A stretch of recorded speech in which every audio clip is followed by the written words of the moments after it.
वज़ीर आला खैबर पख्तूनख्वा अली अमीन गंडापुर ने बन्नू वाक़या से मुताल्लिक़ तश्कील करदा जिरगे के मुतालिबात एपिक्स कमेटी के सामने रखने का फैसला कर लिया।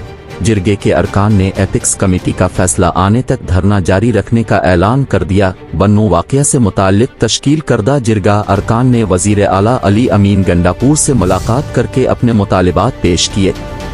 वज़ीर आला हाउस पेशावर में होने वाली इस मुलाकात के दौरान पेश किए गए मुतालिबात में ऑपरेशन अज़्म इस्तेहकाम की मुखालफत और मुसल्लह ग्रुपों का खात्मा शामिल था।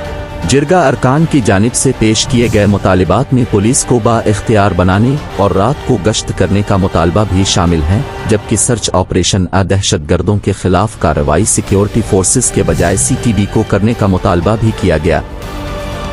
जिरगा अरकान की जानिब से लापता अफराद को अदालतों के सामने पेश करने का भी मुतालबा किया गया। जिरगे के सदर नासिर खान बंगश ने कहा कि वज़ीर आला ने हमारे तमाम मुतालिबात सुन लिए और कहा कि मुतालिबात से मुताल्लिक़ एपिक्स कमेटी का इजलास बुलाया जाएगा। उन्होंने बताया कि वज़ीर आला ने कहा कि एपिक्स कमेटी के इजलास में जिरगे के 5 अराकीन भी शिरकत करेंगे और एपिक्स कमेटी इजलास में मुतालिबात पर गौर किया जाएगा। नासिर खान बंगश ने कहा कि बन्नू में धरना बदस्तूर जारी रहेगा।